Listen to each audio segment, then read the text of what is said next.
Dans un contexte de crise, le mouvement coopératif a-t-il sa place en Guadeloupe? Au Crédit Agricole, on y croit et pour maintenir à flot le dispositif, l'agence bancaire a organisé récemment une conférence grand public avec l'ensemble des coopératives de l'île. Une coopérative, c'est d'abord une démocratie, c'est un homme, une voix, c'est des gens qui mettent en commun des moyens pour pour trouver des solutions et pour porter un plus à la collectivité. La coopérative, un modèle de développement économique et social qui a le vent en poupe et qui marche. Le Crédit Agricole en est un bel exemple. Aujourd'hui, la banque est l'une des plus grandes coopératives de Guadeloupe qui emploie 420 salariés. En Guadeloupe, nous n'avons pas effectivement le nombre de coopérateurs, mais si nous prenons l'exemple je vous citerai l'exemple du Crédit Agricole, puisque c'est là que je connais le plus. Nous avons quand même plus de 40 000 sociétaires, donc ce sont des coopérateurs. Un bon début pour ces coopérateurs qui viennent de secteurs d'activité différents comme l'agriculture, la pêche ou encore l'éducation.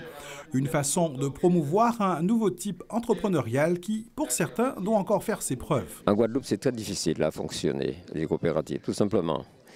Parce que ce qu'il faut savoir, c'est que la Guadeloupe n'est pas un département de production.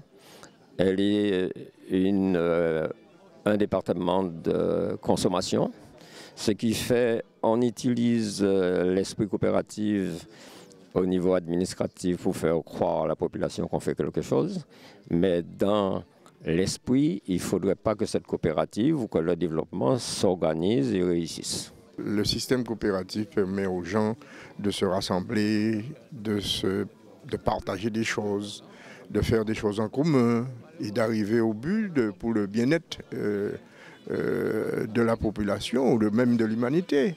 Il y a eu des exemples où c'est la réussite, mais en même temps, le système tel qu'il fonctionne au niveau